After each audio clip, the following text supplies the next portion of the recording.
Hey, what's up guys? Mork here, back with some new tech and PC gaming news. First up, we're going to be talking about Intel Raptor Lake, who has had its specs and performance leaked out for the i9-13900K, where an engineering sample has been spotted. Also, the recently released GTX 1630 is just an overpriced GTX 1050 Ti, and actually not even quite as good as that. And also, there is a new game-ready driver from Nvidia, so let's get fired into the news.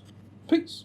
But first, today's video is brought to you by supercdk.com, where you could save money on games for all of your favorite platforms, as well as software like Windows 10 Pro licenses for just $22, and then you can unlock the prestigious Dark Mode for Windows 10, which I honestly could not live without. It is blinding without the dark mode. You guys need it in your life. And now you can also save an additional 25% off at checkout by clicking buy now on any software products over there. Just go ahead and add it into your cart and put in my code JP25 at checkout and apply, and that'll bring our price from $22.44 all the way down to $16.83, a savings of over $5. And I'll walk you through how to get your key and install it on Windows 10. Go ahead and click Submit Order and complete your checkout from there. For me, that's going to be with PayPal, and then click on Pay Now.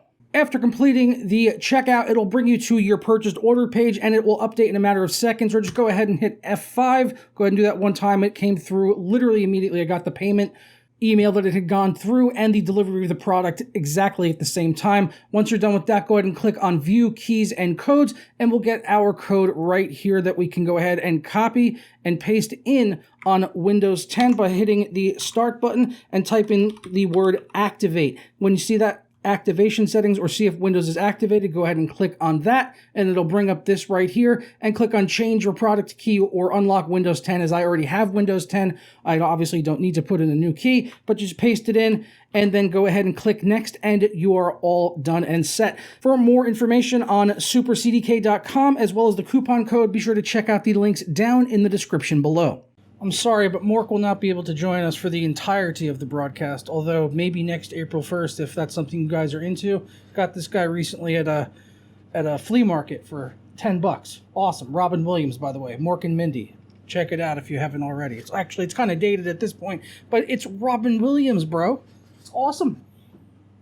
Although he does kind of look like a demented Chucky doll. But Mork and Mindy was out before Chucky, so Chucky actually copied him. Think about it. First up, Intel i9-13900K, the CPU that most people probably not that excited about.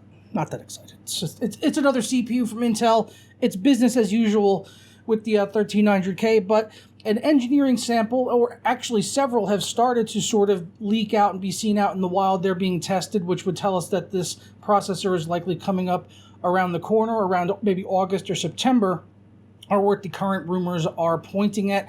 And today we have an engineering sample that leaked out with some performance and specs on CPU-Z. So we're going to head over to PC Invasion, which has got all of the juicy details, including, like I already said, it's likely to release sometime in September, but in limited volumes, and likely with the high-end CPUs first, like the i7s and the i9s, and then the lower tier models to release after that. You should, of course, take all of this with a hefty grain of salt, but yeah, the screenshots and everything look legit, as well as the picture of the CPU. So here's the CPU-Z screenshots here, where you can see it's on the LGA 1700 socket, 10 nanometer Intel Core Raptor Lake CPU, so all looking good there. It does appear to be running at 4.5 gigahertz here in this screenshot, but it's an engineering sample, and it's also running at 1.3 volts, and it's 125 watt TDP. It also shows 8 cores and 16 E-cores, and that would give us 32 threads total, which would be up from 24 on the 12900K processor. And he did also run a benchmark here in CPU-Z, where the single core performance was 611 and the multi-core was just over 13,000. So very impressive for the multi-threaded side of things. And for the reference in here, he has it compared to the Ryzen 9 5950X, which would be the logical one to compare it to, where it is winning out quite handily by about 2,000 points in multi-threaded, but in single-threaded, actually losing a fair bit at 611 versus the 648 of the Ryzen 9 5950X. But again, it's worth noting this is an engineering sample, and it's likely not running at its highest available clock speeds. The poster also did mention that this engineering sample had a single core turbo frequency of 5.5 gigahertz, and by comparison, the 12900K had 5.2 gigahertz single core turbo and less overclocked. So, of course, with this running at 4.5 and boosting only on one core to 5.5, you would likely be able to get an all-core performance of over 5 gigahertz, as that's been fairly standard on Intel processors going back to like the 9900K or even the 8700K a little bit. Some of those could do 5 gigahertz, but it was not as reliable as, say, like the 9900K onward. So, yeah, being able to do 5 gigahertz all-core sounds like it should be a breeze, honestly, for the 1300K. And you could probably go further than that, and you'd have to, cool it, obviously. But if it was me, I'd probably try to get it to 5.0, 5.1, and then bring down the voltage just to keep the temperatures better, which is what I do with my 900K, which is why I run it at 4.8 gigahertz, because it just runs significantly cooler because I was able to bring down the voltage to 1.2. So that's just a personal preference, and it's probably something I would do to 1300K as well. So all in all, taking a look at this, it seems like Intel will be able to compete fairly well, rounding at the end of the year with AMD's processors, which are starting to get a little bit older now. But as AMD is expected to have a refresh of the Zen 4 lineup in 2023 with Vcache, it probably will, shoot back into the lead once that comes around. And even though, Intel is losing here in the single-threaded, like I said, engineering sample, they'll probably pull ahead in the final reviews, I would have to guess, on the 1300K versus 5950X, as they're already winning in multi-threaded, getting, those full 5 gigahertz plus all-core clock speeds with just a minor overclock is probably going to be very doable for most people. Next up, the GTX 1630 sort of quietly launched earlier this week at $169 from Nvidia for most models. It's kind of hovering around that price point. And the GTX 1630 is appearing to be a direct replacement for the GTX 1050 Ti, which has been popular for several years.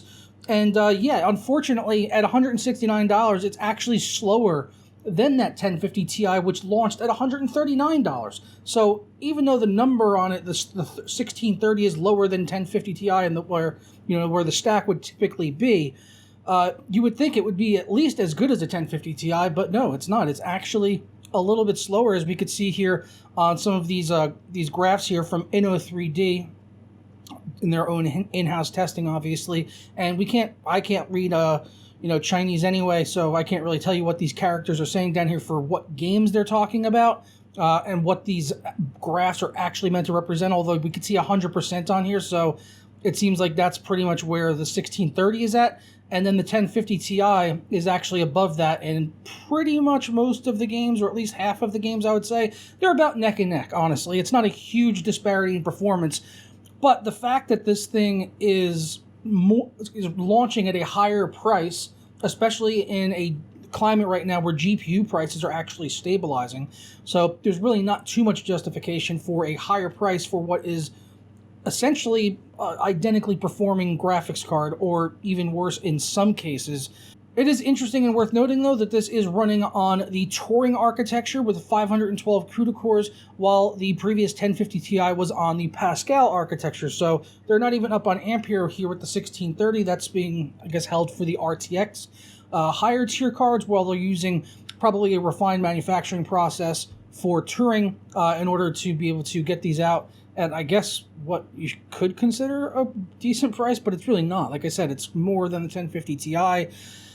And they're still sticking with the 4 gigabytes of video memory. Would have been nice to see maybe 6 on there. It is GDDR6 versus GDDR5, so they got some benefits there. But at the end of the day, really what matters is the raw performance and the price. And right now, if you could find a 1050 Ti for cheaper than a 1630, I'd say probably go for that. You're not really gaining too much here from getting a 1630.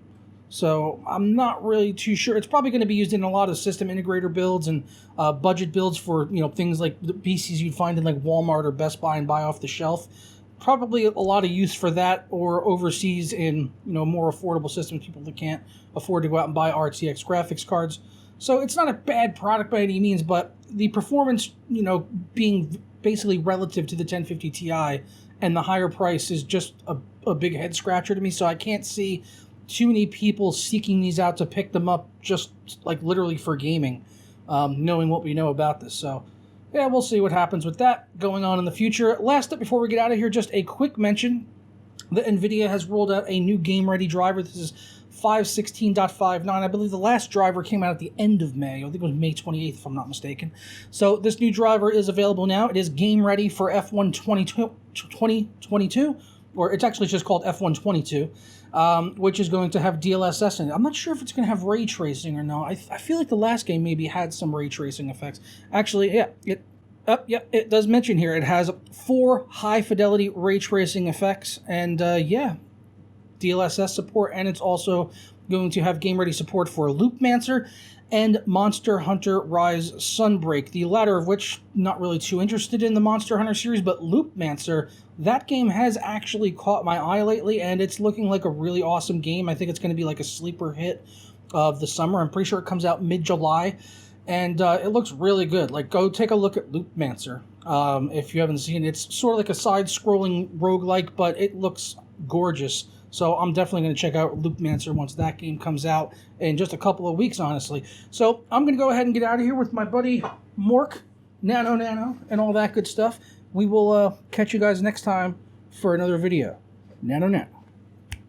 He can't snap his fingers. He doesn't have fingers. As you can see, there's no articulating digits on this particular 1979 Mattel model of Robin Williams as Mork from Mork and Mindy. Also, originally got his start in the Taxi series in the 70s as well, with Tony Danza and all those other people. Christopher Lloyd, I think, was in there, and Danny DeVito.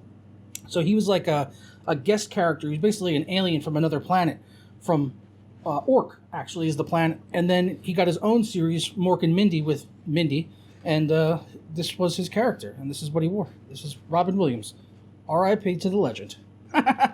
Peace.